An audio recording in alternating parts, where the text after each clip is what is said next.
buffalo chicken balls.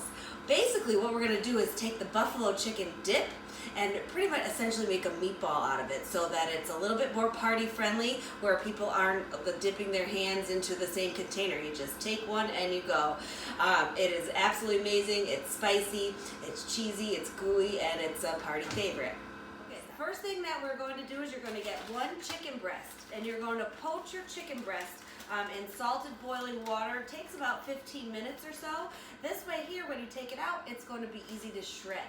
You have cheddar cheese, you have gorgonzola or blue cheese, you have a buffalo wing sauce, you either have ranch or blue cheese dressing for a little creaminess, you have cream cheese, and then a couple of different spices. If you have cayenne pepper or paprika, that's great. I don't, I just have chili powder, so that has all of those spices in it.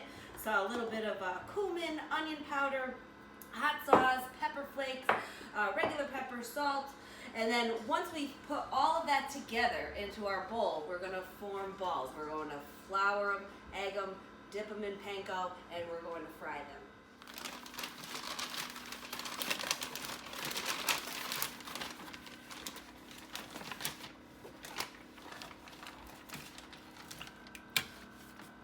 Okay, so while the chicken is poaching, I'm going to get together the rest of my mixture. You have about a brick, 8 ounces of regular cream cheese. You could use the Neufchâtel cheese just to cut the fat a little bit. Sometimes I do that, or sometimes I mix one with the other. So that's about a brick of cream cheese. I have some crumbled gorgonzola that we're going to use all of that because it's delicious and it gives it that nice tangy flavor that you look for in a buffalo dip for sure. Okay, so this is done. We have about 8 ounces of shredded cheddar cheese. I like using extra sharp cheddar cheese, but use what you like. Totally fine. Wing sauce. People have their favorites. This is mine. It is the Ken's Steakhouse buffalo chicken sauce. Some people like Frank's. Some people like really whatever you have, or whatever's on sale. If that's what you want to go for, that's fine too. You could either use ranch dressing or chunky blue cheese. This is actually a blue cheese just to add a little bit more creaminess. I'm actually not going to use too much because I don't want the mixture to be too wet. That's about good. And then we're going to add our spices. So just a touch of cumin, a little bit of black pepper, okay, a little bit of this chili powder. I mean, I could measure it, but that's not how I roll. It's like really just an eyeball on how it tastes. You could add, if you had a red onion, you could do a diced and chopped finely a red onion in this. That'll be really good. Pinch of red pepper flakes. But I didn't have a red onion. I forgot to buy it at the store, so onion powder it is. You could use garlic powder, but I'm bringing these over to my mom's, and my mom is allergic to garlic, so we're going to keep this dish garlic free. So basically, you want your cream cheese to be room temperature so that it's easy to mix. Oh, last ingredient, you want to add 1 egg. Okay. And that's just going to hold it all together.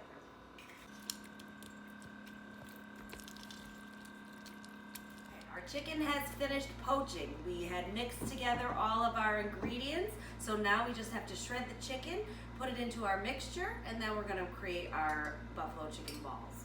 So, you know, I'm sure somebody has a better way to do this, but it's really hot. So you're just going to take a fork and start pulling at the chicken. You can take 2 forks and pull it together, and if that still doesn't work, you can take a knife and start chopping away, but you want little bite-sized pieces of chicken. So my guest videographer today is my nephew Henry. So Henry, why don't you come over here and get closer so that we can see how easily this chicken is pulling apart and how we're going to put it into the dip. He's doing an amazing job. I'm so proud of him. All right, I'm just going to give this a rough chop too, just in case I didn't make any of the pieces small enough.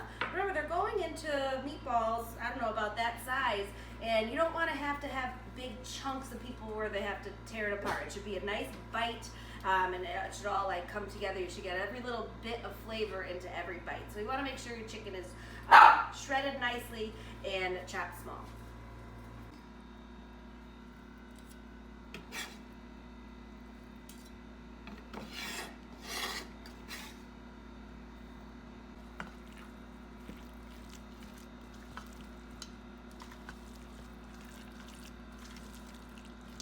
Just want to make sure it's nice and combined. Now I'm noticing in my mixture that it's a little bit wet. So what I'm going to do is add some panko to this just to kind of soak up some of that, and it'll be easier to work with.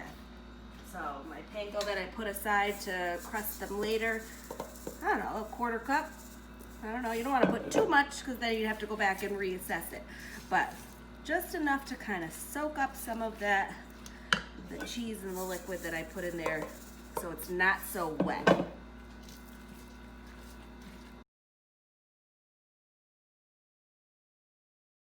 Okay, we're going to be frying these balls in canola oil.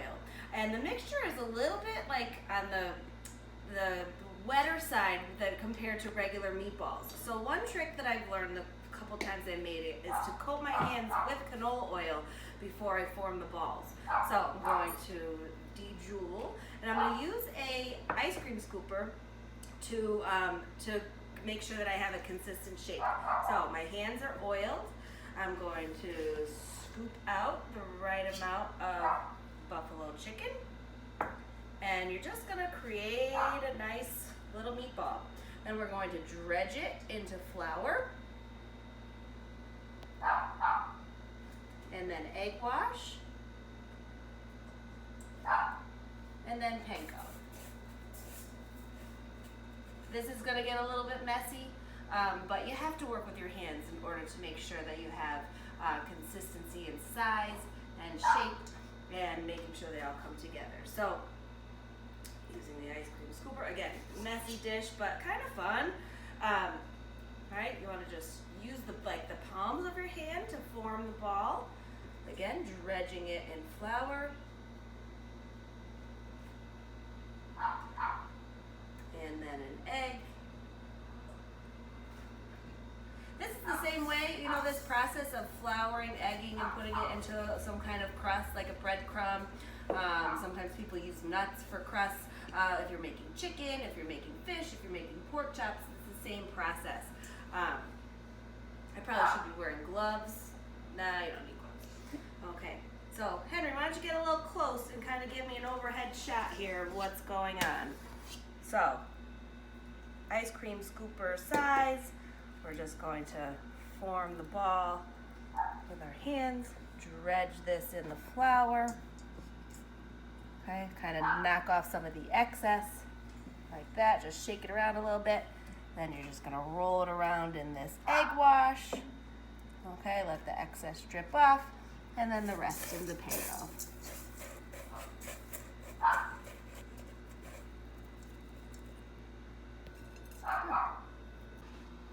Okay, so we've got our hot oil. We've got our balls.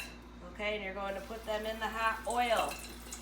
Okay, and they're gonna fry. Everything inside of these, of the chicken it's already cooked. So we just wanna have a nice, crispy outside. So it's not going to take very long at all. Okay, I'm using a slotted spoon to remove it from the hot oil. Okay, and again, we're just gonna have a nice crust. Okay, I definitely let the oil get too hot on this one, okay? So, but as we were making the balls, I wasn't paying attention, and that's what happened. So, for all of our nice, beautiful meatballs. Okay, and you're just gonna flip them around. I bet you can do this recipe in an air fryer if you had an air fryer. I bet you 100% it would crisp up the same and be just as delicious, but I don't have one. So, I'm going the regular old frying way and giving it a nice crisp.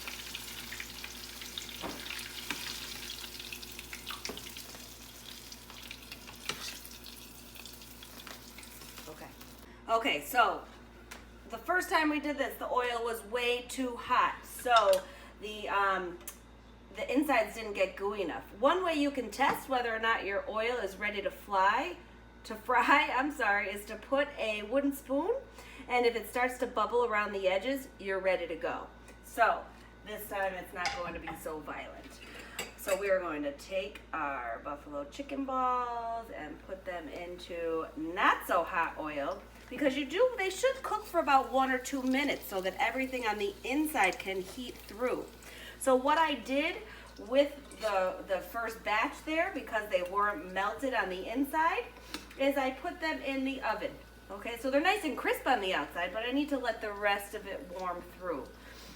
I think that you can also make ahead these balls and freeze them, and then just heat them as you need them. So, because it's a lot of prep, it's a lot of work, but it's totally worth it, and I highly suggest it. So now I have it on a low heat.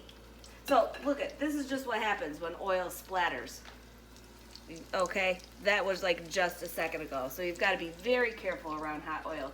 I'm really seriously considering getting an air fryer. I think this would work perfectly, and it would be a little safer. Jeez, what the heck's the matter with me?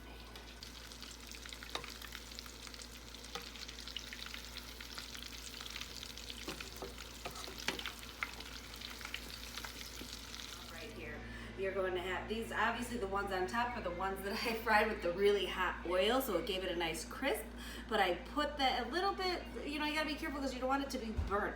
I put them in the oven so that they would warm up. The ones on the bottom I cooked a little bit more slowly, so they also have a nice golden brown. But this is what we're looking for. Henry, you gotta get in close for this baby. Okay, this is what we're looking for. Oh, can you see it? It's melty, it's ooey, it's gooey, and it's absolutely delicious. All right, so dip a little bit into that sauce. It's so good. Party favorite.